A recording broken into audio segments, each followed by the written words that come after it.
Good afternoon, children. This is Sita ma'am again in front of you to teach today's chapter, that is chapter 2, Human Migration. Human Migration. How are you all? I hope you are all fine. Let's begin. What is human migration, beta? Human migration means going. See here, through this picture you can identify human migration means going from one place to another. And the best example आपको मैं बताती हूँ, अभी आपने TV में देखा होगा कि बहुत से लोग पैदल जा रहे हैं अपने गांव, यूपी, बिहार, ऐसे अब जहाँ काम करते थे वहाँ से वो लोग पैदल पैदल बहुत दूर दूर तक जा रहे हैं अपने गांव, स्पेशली यूपी बिहार के बहुत सारे लेबर्स बेटा पूरे ऑल ओवर इंडिया में काम करते हैं। और ये लेबर्स जब उनके पास काम नहीं था, तो उनके पास खाने को नहीं था, तो वो लोग वापस अपने गांव जा रहे थे, तो कितना प्रॉब्लम हो गया था। आपने देखा होगा कोरोना फैलने का बहुत चांसेस था। उसी के बारे में इसी चैप्टर को रिलेट करके हम अच्छे से पढ़ेंगे। चलिए सबसे पहले हम समझते हैं माइग्रेशन का meaning. So what is migration? Migration is a systematic regular movement of people from one place to another. इसका मतलब होशो हवास में हम जाते हैं, हमको पता है कि हम जा रहे हैं एक जगह से दूसरी जगह, और कुछ अच्छे के लिए जा रहे हैं। मूवमेंट ऑफ पीपल होता है ज़्यादातर यहाँ पे, from one place to another. Regularly होता है, कभी कभी हम काम के कारण जाते हैं, कभी कभी हम जैसे शादी होने के बाद जाते हैं, या कभी कभी मौसम के कारण जाते हैं, तो बहुत बार ट्रांसफ़र हो जाने के कारण जाते हैं। सो ये बहुत सारे चांसेस हैं। Mankind and migration have been linked to each other since olden times, and the human beings would not be have continued to exist without migration. They moved from one place to another in search of food and shelter. The settled life began only after the man became a food producer. He started growing crops on a piece of land till the soil became fertile, and then he would abandon it and move to a new piece of land. This piece of practice of growing crops was known as shifting agriculture. इसका मतलब ये होता है बेटा कि बहुत पहले मैंने आपको बताया अर्ली मैन पढ़ाते वक्त कि जब इंसान को खाने की ज़रूरत होती थी तो वो यहाँ से वहाँ, वहाँ से यहाँ घूमते रहता था, और जहाँ पे उसको खाना मिलता था वहीं खा के पानी वानी पी के फिर आगे बढ़ता था, फिर उसको वहाँ पे कुछ खाने को मिला फिर आगे बढ़ता था। तो इस तरह से इंसान शुरू से ही माइग्रेट करते आया है, यानी कि यहाँ से वहाँ जाते आया है, कभी खाने के लिए इन सर्च ऑफ फूड, कभी घर के लिए। और जब इंसान खाते खाते रहते रहते उसने जब कल्टीवेशन सीख लिया, खाना बनाना प्रोड्यूस करना सीख लिया, खेती बाड़ी सीख ली, तब वो फिर अपना घर बना के एक जगह रहने लगा। और वो एक जगह जब रहने लगा तो उससे पहले उसने शिफ्टिंग एग्रीकल्चर सीख ली थी। ये शिफ्टिंग एग्रीकल्चर क्या होता है बेटा? सपोज़ ये एक पीस ऑफ लैंड है, ओके, और यहाँ पे हमने इतना हिस्सा, यहाँ पे पेड़ उगे हुए थे, हमने उसको काटा, साफ़ किया और यहाँ पे खेती करने लगे। तो जब शुरू में खेती करते हैं बेटा इस सेम पीस ऑफ लैंड में, तो हमारे इस पीस ऑफ लैंड में सबसे पहले हमको सपोज़ 15 बोरा चावल होते थे, लेकिन धीरे धीरे धीरे धीरे इसकी फर्टिलिटी ख़त्म हो गई। फर्टिलिटी मतलब उपजाऊपन ख़त्म होते गया। तो इसी पीस ऑफ लैंड में अब 15 की बजाय 8 होने लगे, फिर धीरे धीरे 5 होने लगे, फिर धीरे धीरे 2 होने लगे। तो जब ऐसे बहुत कम खेती बाड़ी होती है एक पीस ऑफ लैंड में, यानी उसका उपजाऊपन ख़राब हो जाता है, तो फार्मर्स क्या करते थे, दूसरे पीस ऑफ लैंड में चले जाते थे, उसको क्लियर करते थे, पेड़ यहाँ के और यहाँ पे खेती करते थे, और इसको खाली छोड़ देते थे। तो ये खाली छोड़ने को, अबैंडन को मतलब खाली छोड़ देते थे।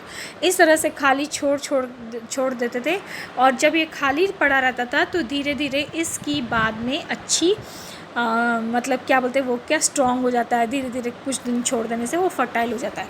फर्टाइल मतलब उपजाऊपन हो जाता है। फिर जब तक इधर 20 बोरे गेहूँ होते थे, अब इधर 5, 10 ऐसे होने लगे।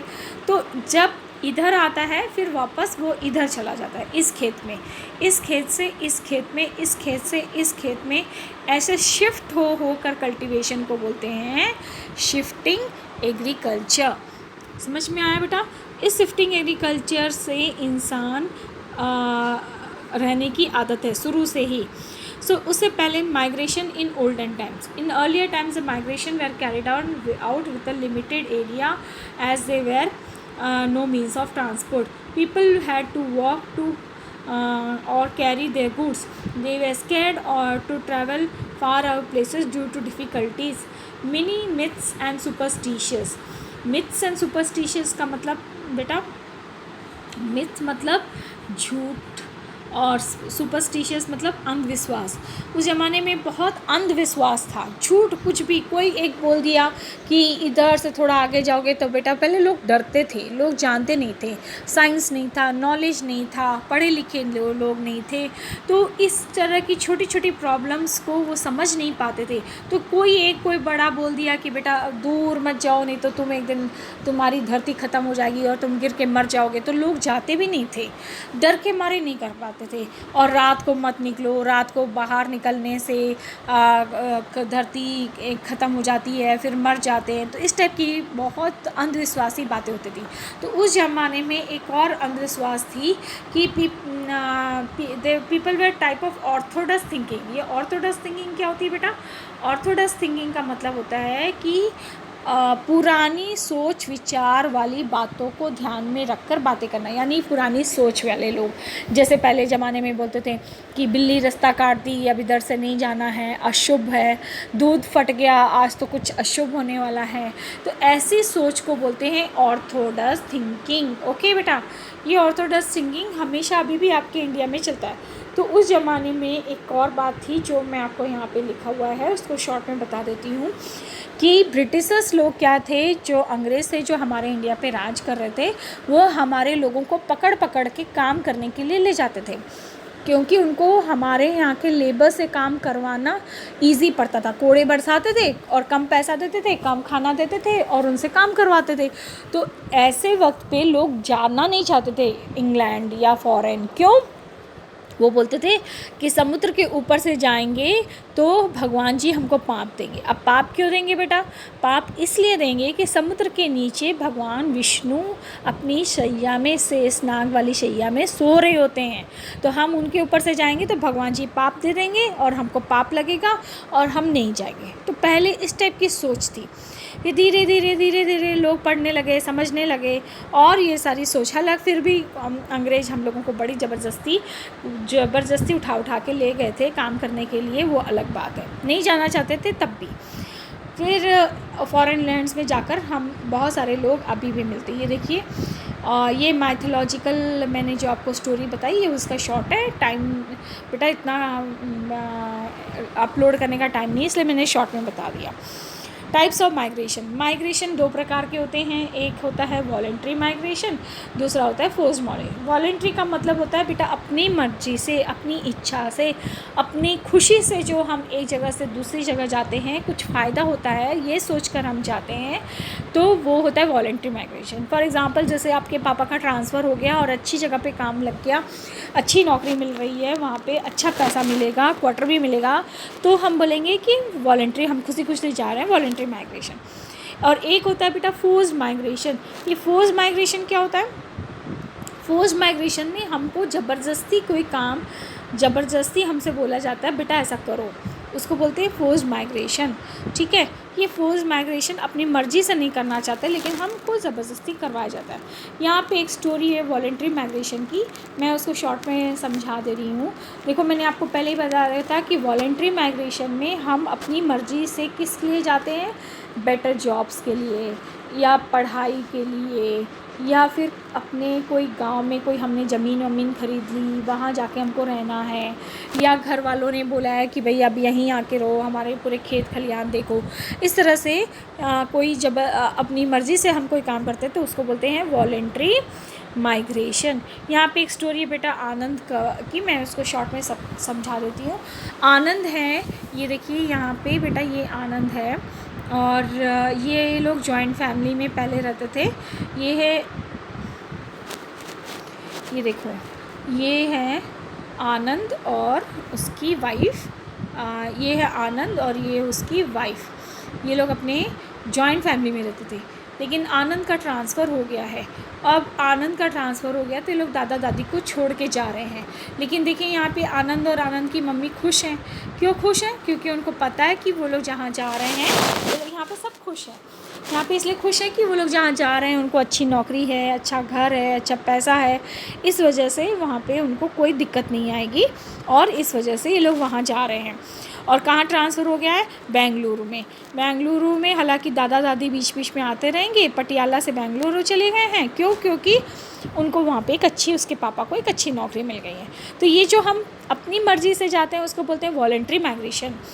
एक और होता है बेटा सीज़नल एम्प्लॉयमेंट या सीज़नल माइग्रेशन। इसमें भी मैं शॉर्ट में समझा देती हूँ बेटा। सीज़नल माइग्रेशन क्या होता है कि देखिए ये कुछ लोग आपको, ये मज़दूर हैं बेटा। ये मज़दूर लोग कहाँ जा रहे हैं? अपने गांव वापस जा रहे हैं। क्यों जा रहे हैं बेटा गांव वापस? क्योंकि इनको अपने गांव में अभी जाके खेतों में काम करना है। क्यों करना है खेतों में काम? क्योंकि अभी सीज़न है, बारिश हुई है, तो अच्छी फसल उगाने के लिए खेतों में काम की ज़रूरत है। तो काम करने के लिए लोग खेतों में काम, देखिए हार्वेस्टिंग एंड सोइंग सीज़न, जब खेतों में बीज रोना है, जब खेतों की फसल पक जाती है तो ये लोग वहाँ पे गाँव चले जाते हैं, वहाँ काम खत्म करते हैं और फिर फसल बेच देते हैं और फिर वापस आके जहाँ सपोज़ पंजाब है, ये देखिए यहाँ पे शाम और उसका फ्रेंड पंजाब से खेती करते हैं, लेकिन बाकी टाइम पे वो दूसरों गाँव में जाके काम करते हैं, दूसरे शहरों में जाके काम करते हैं। क्यों? क्योंकि जब उनके पास कोई काम नहीं रहता खेतों में तो वो लोग वहाँ शहरों में रोड बनाने का काम या फिर ढाबे में काम करने का, या फिर इस तरह से कोई कंस्ट्रक्शन साइट पे काम करना, इस तरह से ये लोग काम करते हैं। तो ऐसे काम को क्या बोलते हैं बेटा? Seasonal employment.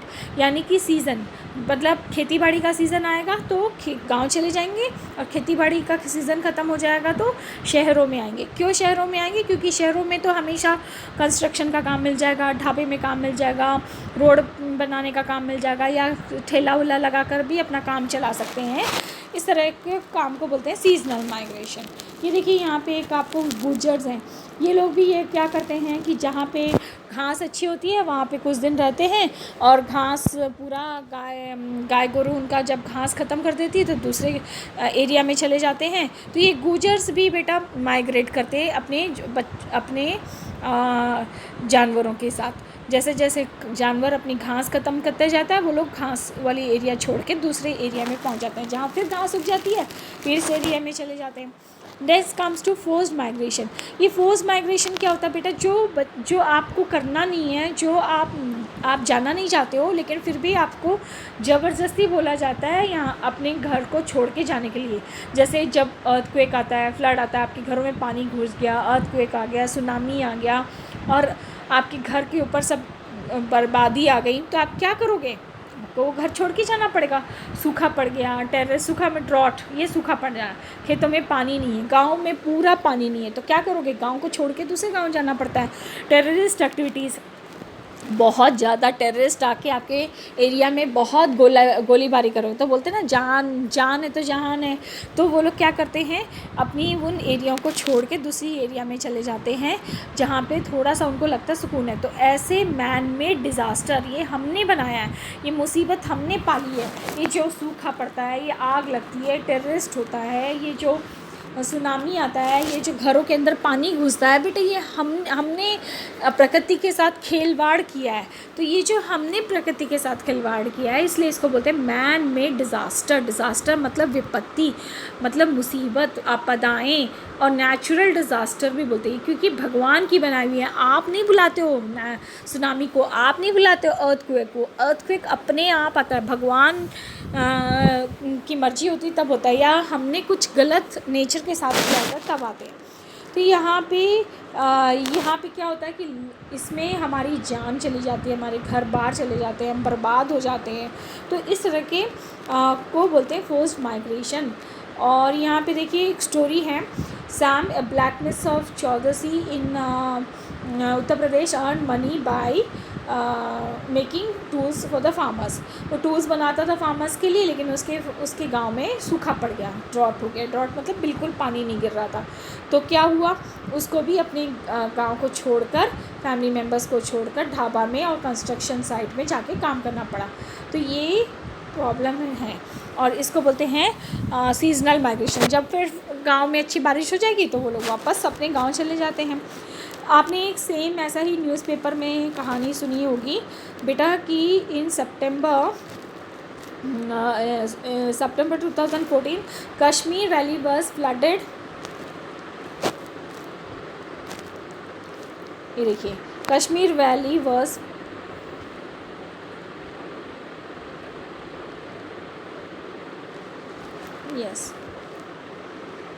Kashmir Valley was flooded. These floods were caused by heavy rains and overflowing of river Jhelum. बेटा कश्मीर वैली में 2014 में बहुत भयंकर फ्लड आया। फ्लड मतलब घरों में पानी घुस गया, बाढ़ आना। और ये जो बारिश इतनी ज़्यादा हुई, इतनी ज़्यादा बारिश हुई कि फर्स्ट फ्लोर तक पानी आ गया। बहुत से लोग मर गए और लॉस्ट होम्स, घरों में पानी घुस गया, दुकानों में पानी घुस गया, घर बर्बाद हो गए, घर रहने लायक नहीं रहे। तो उनको सब को छोड़ कर, देखिए यहाँ पे ये लोग ऐसे घरों, ऐसे ये जो मिलिट्री वाले लोग होते हैं बेटा, इन लोगों को घरों में छोड़ कर इनको जाना पड़ा। और ये लोग अपने घर से छोड़ कर, ये देखो हेलीकॉप्टर रेस्क्यू करते हैं। इन इमरजेंसीज़ में हेलीकॉप्टर की मदद से ये लोग को फिर बाद में मॉस्क, गुरुद्वारा ऐसी जगह पे इनको ठहराया जाता है, फिर खाना दिया जाता है और इनकी पूरी देखभाल की जाती है। अब ये जो हार्डशिप्स फेस बाय माइग्रेंट्स, ये बेटा मैं आपको नेक्स्ट चैप्टर में नेक्स्ट क्लास में पढ़ाऊँगी। आज मैं आपको एक वर्कशीट भी दूँगी, उस वर्कशीट को आपको पूरा करना है। और इतना जितना मैंने अभी आज पढ़ाया है उसके डाउट्स आप पूछ सकते हैं। एंड उसके ये जो नेक्स्ट पार्ट है वो मैं नेक्स्ट पार्ट आपको क्वेश्चन आंसर्स वगैरह सब दूँगी। आज वर्कशीट दे रही हूँ, उसको आप पूरा करना है। Okay, thank you.